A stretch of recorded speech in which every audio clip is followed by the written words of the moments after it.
अपनों से अपने विचार में आदर्श आप सभी का हार्दिक स्वागत और अभिनंदन करती है। विचारों की इस श्रृंखला में आज हम जानेंगे और समझेंगे देशभक्ति, मानव सेवा तथा ईश्वर आराधना को परस्पर संबंधित मानने वाले श्री स्वामी विवेकानंद जी के बारे में, जिनकी भारतीय चिंतन धारा नव्य वेदांती है तथा इन्हें वेदांत केसरी के रूप में जाना जाता है। विवेकानंद जी का जन्म विश्वनाथ दत्त तथा भुवनेश्वरी देवी के प्रथम पुत्र के रूप में 12 जनवरी 1863 को कलकत्ता में हुआ था तथा इनके जन्म दिवस को हम राष्ट्रीय युवा दिवस के रूप में मनाते हैं। विवेकानंद जी के बचपन का नाम नरेंद्र था। बचपन से ही ये बहुमुखी प्रतिभा तथा अदम्य शक्ति के थे। इन्हें दर्शन, संगीत, काव्य कला के साथ साथ खेलकूद, तैराकी और कुश्ती में भी ये बहुत ही प्रवीण थे। वर्ष 1881 में एक धार्मिक उत्सव के दौरान इनकी मुलाकात श्री रामकृष्ण परमहंस से हुई तथा इन्होंने इनको अपना गुरु माना। अपने गुरु श्री रामकृष्ण की महासमाधि के बाद नरेंद्र ने वर्ष 1887 में वराह नगर में अनुष्ठान करके विधिवत रूप से संन्यास लिया तथा विवेकानंद नाम ग्रहण किया। वास्तविकता में जो विवेकानंद नाम है ये एक तरीके से रामकृष्ण परमहंस के द्वारा ही दिया गया। वर्ष 1893 में शिकागो में आयोजित विश्व धर्म संसद को संबोधित करते हुए विवेकानंद जी ने सभी का मन मोह लिया। उन्हें हिंदू सन्यासी के रूप में देश विदेश में ख्याति मिली।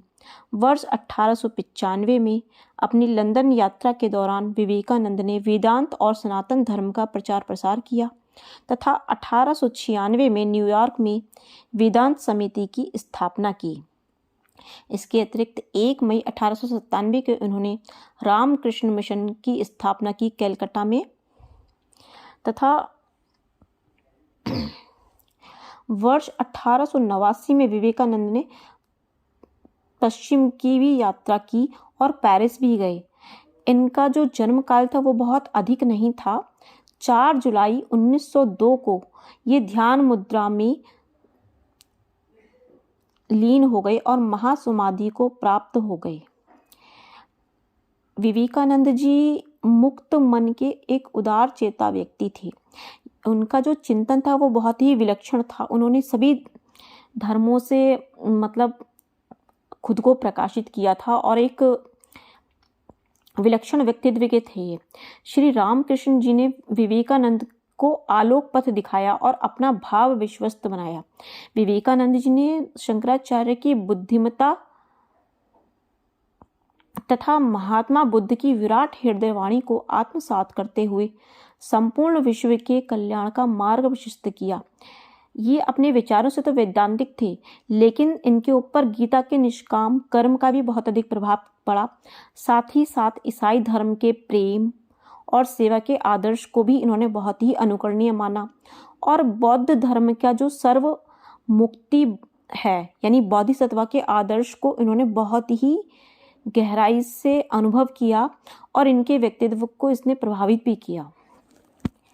विवेकानंद जी के चिंतन में आध्यात्मिकता, व्यवहारिकता और वैज्ञानिक दृष्टिकोण का अद्भुत संगम मिलता है।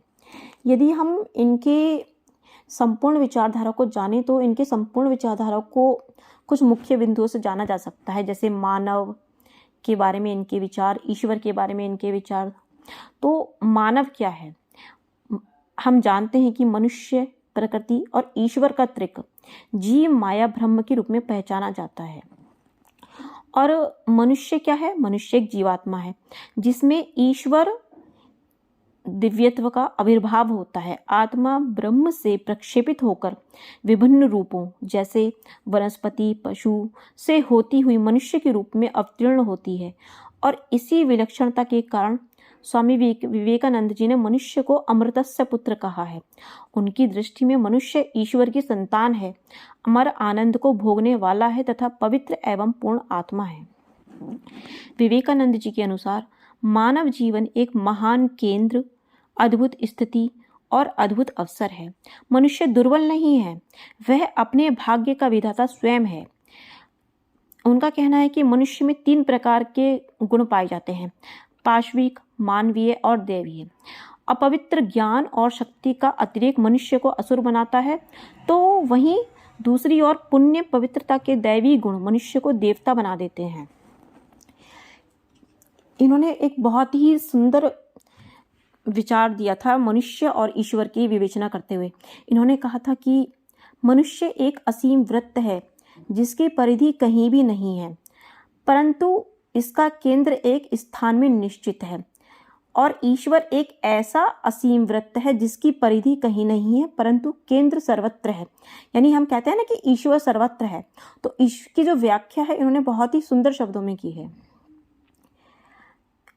और इसके अतिरिक्त इन्होंने मानव जीवन के दोनों रूपों को माना है, मनुष्य के व्यवहारिक या भौतिक स्वरूप को भी माना है और दूसरी ओर मनुष्य के आध्यात्मिक स्वरूप को भी माना है, और दोनों को ही महत्ता दी है। इन्होंने कहा है कि किसी भी, यदि हम इस मनुष्य के व्यवहारिक स्वरूप की बात करें तो उन्होंने कहा कि किसी भी व्यक्ति की देह एक समान नहीं रहती तथा मन भी सुख दुख सबल दुर्बल आदि भावों के भंवर में झूलता रहता है। इसके अतिरिक्त देह और मन में हास और वृद्धि भी दिखाई देते हैं। परिणाम स्वरूप देह मन से जुड़े मानव के भौतिक स्वरूप में भी परिवर्तन दिखाई देते हैं, परंतु इन सब के बाद भी मनुष्य अपने व्यवहारिक भौतिक स्वरूप में अन्य प्राणियों की अपेक्षा अधिक व्यवस्थित और संगठित है, और अतः मनुष्य का जो भौतिक स्वरूप है एक अद्वितीय अवसर एवं अपूर्व स्थिति है।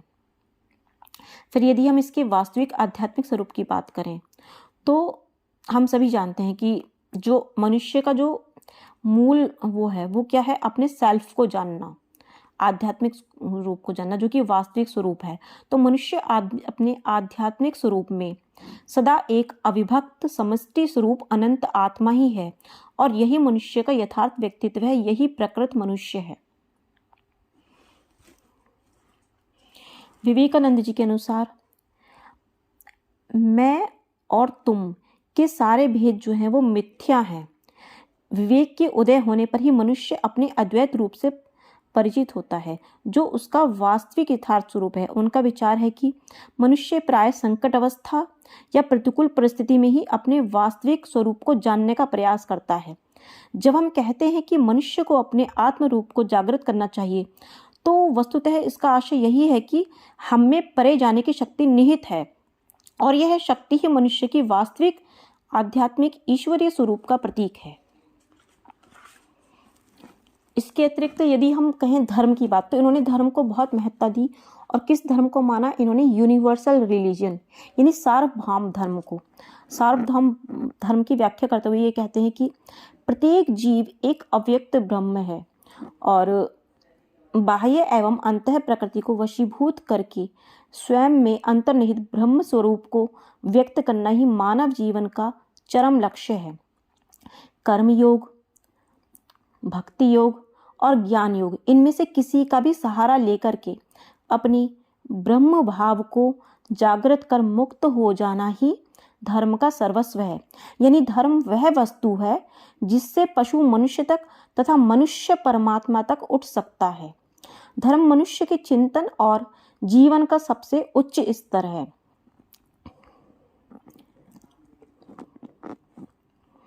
विवेकानंद जी ने गीता को भी बहुत माना है। उन्होंने एक उदाहरण देते हुए कि वो कहते हैं कि मयि सर्वमिदं प्रोतम सूत्रे मणिगणा इव, अर्थात जिस प्रकार से मणियों के भीतर मणि मैं इस जगत में मतलब मणियों के भीतर सूत्र की भांति वर्तमान हूँ। जैसे एक माला होती है ना, और उसमें मोती लगे होते हैं, तो जो मोती हैं वो क्या है, एक विशेष धर्म मत या संप्रदाय कहा जा सकता है, और अलग अलग मणियाँ एक एक धर्म है, सब प्रभु स्वरूप में ही इसमें विद्यमान है। लेकिन प्रभु प्रत्येक मणि के अंदर विराजित है, यानी कि जो हम कहते हैं ना कि ईश्वर सर्वत्र है, तो ईश्वर प्रत्येक प्राणी में है। हम चाहे किसी भी धर्म को माने, पर ईश्वर को की सत्ता को मानते ही मानते हैं, चाहे उसकी सापेक्ष माने या निरपेक्ष माने। और सार्वभौम धर्म के रूप में विवेकानंद एक ऐसे धर्म का प्रचार प्रसार करने के पक्षधर थे जो सब प्रकार की मानसिक अवस्था वाले लोगों के लिए उपयोगी हो, जिसमें ज्ञान योग, भक्ति योग, कर्म योग समभाव से रहें और प्रत्येक भाव अपनी पूर्ण मात्रा में हो, पूर्ण विकसित रूप में हो और समभाव से विद्यमान रहे तथा यह मानव के लिए सर्वश्रेष्ठ आदर्श स्थिति होगी। शॉर्ट में हम कह सकते हैं कि विवेकानंद भक्ति योग, ज्ञान योग और कर्म योग के समन्वय को ही सार्वभौम धर्म का आदर्श मानते हैं। यानी सभी धर्मों को परस्पर बंधुत्व का भाव रखना चाहिए और यह भावना संरक्षण, कृपणता वह अनुग्रह पर आधारित न होकर पारस्परिक स्नेह और आदर पर आधारित होनी चाहिए। विभिन्न धर्मों का आपसी बंधुत्व भाव, परस्पर आदान प्रदान, त्याग एवं सहिष्णुता से ही मनुष्य में निखार आएगा और वह सत्य के रास्ते पर आगे बढ़ पाएगा। इसके अतिरिक्त जो विवेकानंद जी थे ये वेदांत को मानते थे और इनकी जो विचारधारा है उसे नव्य वेदांत कहा जाता है। नव्य वेदांत दर्शन की वो विचारधारा है जो इस ब्रह्मांड को ब्रह्म द्वारा ब्रह्म से निर्मित मानती है और यह मानती है कि ब्रह्म तथा यह वस्तु जगत दोनों ही वास्तविक है। यह आत्मा को ब्रह्म का अंश और जीवात्मा का अंतिम उद्देश्य आत्मानुभूति को मानती है। ये मानते थे कि जिस तरीके से हम अपने विचार करते हैं और विचारों में ही हम किसी भी चीज़ की उत्पत्ति या विनाश को देख लेते हैं, ठीक इसी प्रकार ब्रह्म क्या है, इस सृष्टि का निर्माण करने के लिए उसे किसी भी अन्य चीज़ की आवश्यकता नहीं पड़ती। वह अपने विचार मात्र से ही इस सृष्टि का निर्माण करता है। और ये इनके यदि हम व्यवहारिक वेदांत की बात करेंगे तो कोई भी सिद्धांत यदि कार्य रूप में परिणत नहीं किया जाता तो वो मात्र एक मेंटल एक्सरसाइज ही है। इसे हम इसके अतिरिक्त उसका कोई मूल्य नहीं रह जाता। यानी यदि हम बड़ी बड़ी बातें कर रहे हैं तो उनका कोई अर्थ नहीं है यदि वो हमारे व्यक्तित्व में कार्य के रूप में नहीं झलक रहे हैं। केवल यही नहीं, वेदांत के माध्यम से आध्यात्मिक और व्यवहारिक जीवन के बीच विद्यमान काल्पनिक भेद को भी मिट जाना चाहिए, क्योंकि वेदांत क्या है, एक अखंड सत्ता के संबंध में उपदेश देता है और एक ही प्राण सर्वत्र विद्यमान है। अतः वेदांत के माध्यम से धर्म के आदर्शों को संपूर्ण जीवन को आविष्ट करना, हमारे प्रत्येक विचार के भीतर प्रवेश करना और कर्म को अधिकाधिक प्रभावित करना चाहिए।